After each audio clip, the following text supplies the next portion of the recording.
Students, हम लोग आज पढ़ेंगे हिस्ट्री ऑफ इलेक्ट्रोस्टैटिक्स। मैंने पीछे वीडियो में बताया भी था क्या क्या पढ़ना है इलेक्ट्रोस्टैटिक्स में। तो सबसे पहले ये जानना जरूरी होता है ना कि आखिर जो चीज़ हम लोग पढ़ रहे हैं, जो चीज़ लोग उपयोग कर रहे हैं, वो बना कैसे आया, किसके दिमाग में खुराफात सूझा है ना, जो ये चीज़ चला आया, जिसका इतना उपयोग हो रहा है, किसने किसने इसमें योगदान दिया, जानना बहुत जरूरी है।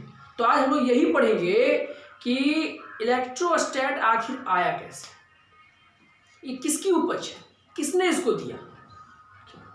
तो ध्यान से देखिए ना, हम लोग पढ़ेंगे आज हिस्ट्री ऑफ इलेक्ट्रोस्टैटिक्स, यानी अस्थिर वैद्युतिकी का इतिहास। देखिए ये इलेक्ट्रोस्टैटिक्स जो है, हमने बताया था इसके पहले वीडियो में, ध्यान से फिर सुन लीजिए। इलेक्ट्रोस्टैटिक्स जो है ना, वो क्या है, स्टडी है। क्या स्टडी है? अध्ययन है। स्टडी किसका है? तो स्टडी ऑफ स्टैटिक इलेक्ट्रिसिटी, ठीक है। ये अध्ययन है किसका? तो स्टैटिक इलेक्ट्रिसिटी का, माने अस्थिर विद्युत का, माने विद्युत है, चार्ज है, आवेश है, लेकिन कैसा है? तो अस्थिर है। हम लोग ऐसे क्या समझते हैं कि इलेक्ट्रिसिटी अच्छा वो करंट जो लेने आता है ना, वो वाला, लेकिन नहीं। क्या लाइन इलेक्ट्रिसिटी जो है अस्थिर, कहीं पर जमा भी रहता है, ठीक है। तो प्रयोग करते हैं। देखिए यही इलेक्ट्रोस्टैट जो है ना, ये प्रयोग आजकल बहुत सारा होता है। अब देखिए फोटोकॉपी मशीन होता है, या देखते हैं गोदरेज से पेंट होता है, स्प्रे पेंटिंग होता है, कार से पेंटिंग होता है, या फिर कंडेंसर देखे होंगे जो रहता है मोटर में लगा हुआ रहता है। तो ये सब चीज में इलेक्ट्रोस्टैटिक यानी स्टैटिक इलेक्ट्रिसिटी ही प्रयोग होता है। लेकिन फिर ये क्वेश्चन उठता है दिमाग में कि आखिर ये आया कैसे, जो इतना हमारे काम लायक है चीज, वो आया कैसे, ठीक है। तो कहता है, इतिहास बोलता है, अध्ययन बोलता है कि इसका प्रयोग तो बहुत लंबे समय से चलता आ रहा था, लेकिन इसके खोज का जो श्रेय जाता है, जो क्रेडिट जाता है डिस्कवरी करने का, खोज का श्रेय जाता है, वो जाता है थेल्स को। किसको? थेल्स को, जो एक व्यापारी था। लगभग कितना ईस्वी पूर्व? तो 600 BC, यानी 600 ईसा पूर्व इलेक्ट्रोस्टैट की खोज हुई। किसने किया? थेल्स ने किया। किसने किया? थेल्स ने किया। तो फिर ये क्वेश्चन होता है, सर ये कैसे किया? तो थेल्स जो है, देखिए एक बात ध्यान रखिए, इस दुनिया में जितने भी खोज हुए हैं, वो खोज एकाएक होता है, सोच समझ के कोई खोज नहीं होता है। तो ये खोज एकाएक हुआ। क्या थेल्स जो है एक सिल्क, या क्या बोल, सिल्क बोल सकते हैं, कपड़ा यानी रेशम कपड़ा के ऊपर एक रड, जो कि ग्रीक में चला करता था, प्रयोग होता था, इसका नाम था एम्बर। क्या? एम्बर। उसको रगड़ रहा था।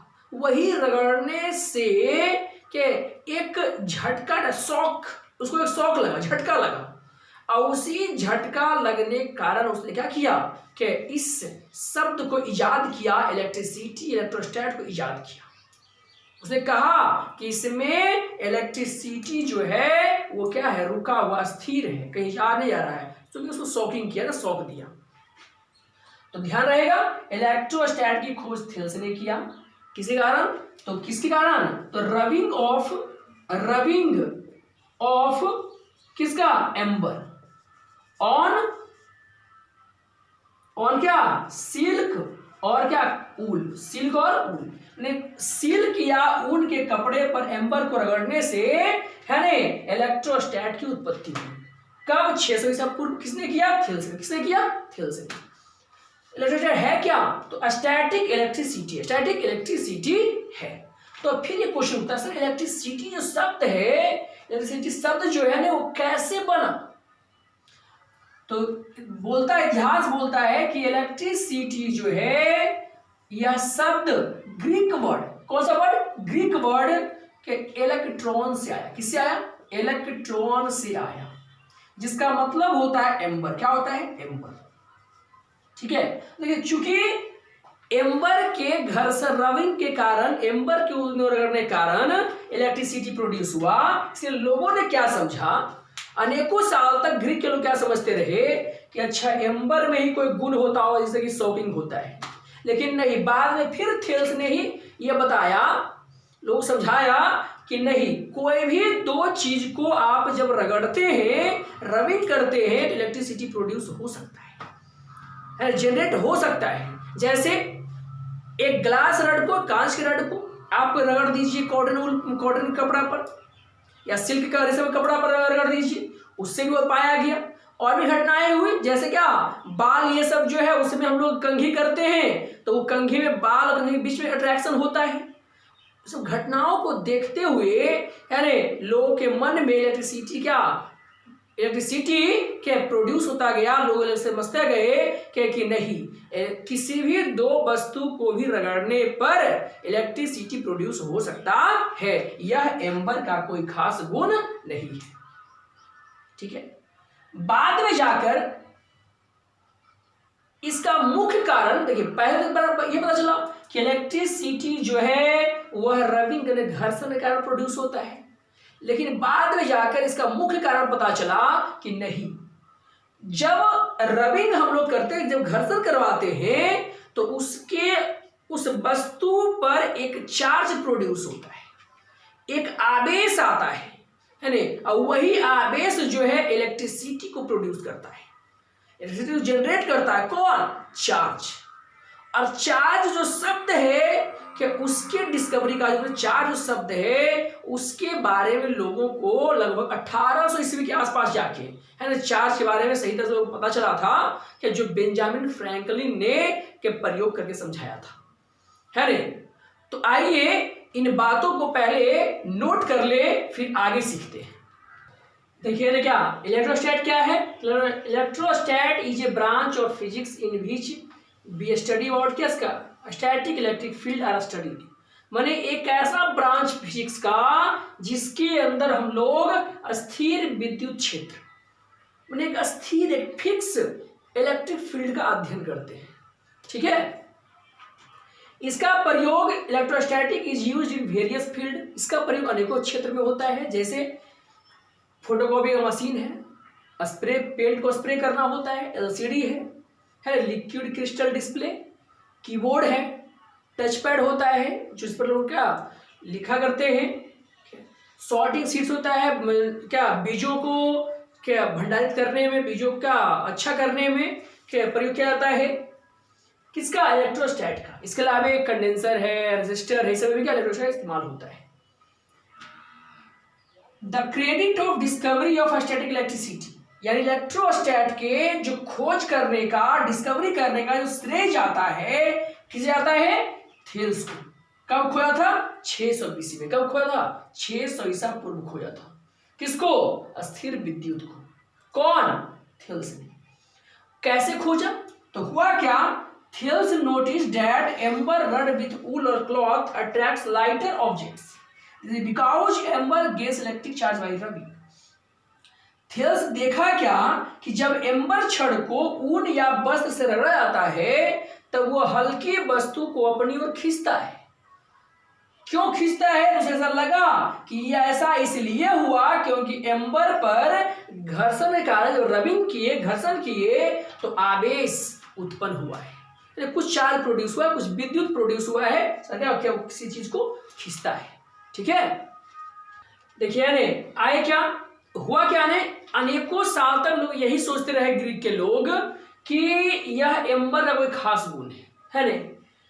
फॉर मेनी ईयर्स, माने अनेकों साल तक, है ना, माने लंबे समय तक ग्रीक वासी यह सोचते रहे, थॉट में सोचते रहे, सोचे, दिस फेनोमेनन, यह घटना is due to unique property of amber, यह घटना जो है वह एम्बर के अद्वितीय गुण, खास गुण के कारण घटता है।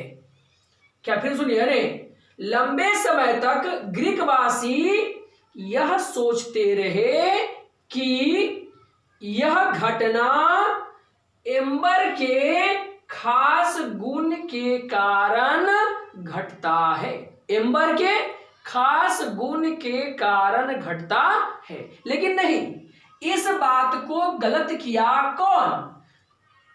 थेल्स ने। और उसने आगे ये भी बताया कि नहीं, यह केवल एम्बर का है ना, आगे यह स्पष्ट किया गया कि यह एम्बर का कोई खास गुण नहीं है। एम्बर का कोई खास गुण नहीं है, बल्कि यह अस्थिर वैद्युतिकी है। यह क्या है?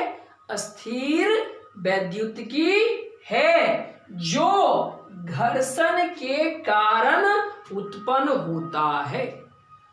जो घर्षण का उत्पन्न होता है। देखिए, वर्ड इलेक्ट्रिसिटी जो है, इलेक्ट्रिसिटी जो शब्द है, इज टेकन फ्रॉम, लिया गया ग्रीक वर्ड इलेक्ट्रॉन से। ग्रीक वर्ड इलेक्ट्रॉन से, जिसका मतलब होता है एम्बर। क्या बोलेंगे हिंदी में? इलेक्ट्रिसिटी शब्द ग्रीक वर्ड इलेक्ट्रॉन से लिया गया, जिसका अर्थ होता है एम्बर। क्या होता है अर्थ? एम्बर। और ध्यान दीजिए, इसी इलेक्ट्रॉन से क्या है शब्द? इलेक्ट्रिक चार्ज शब्द प्रोड्यूस किया है। चार्ज क्या है? आवेश आया। ठीक है, तो धीरे धीरे ये आवेश, शुरुआत में यह माना गया कि आवेश जो है वह घर्षण के कारण, रबिंग के कारण प्रोड्यूस होता है। लेकिन बाद में लोगों ने बताया कि नहीं, चार्ज का प्रोड्यूस होने का कारण कुछ और है। तो क्या कारण है? चार्ज क्या है? चार्ज को किसने डिस्कवर किया? चार्ज कितने तरह का होता है? ये सब बात लोग क्या पढ़ेंगे अगले क्लास में।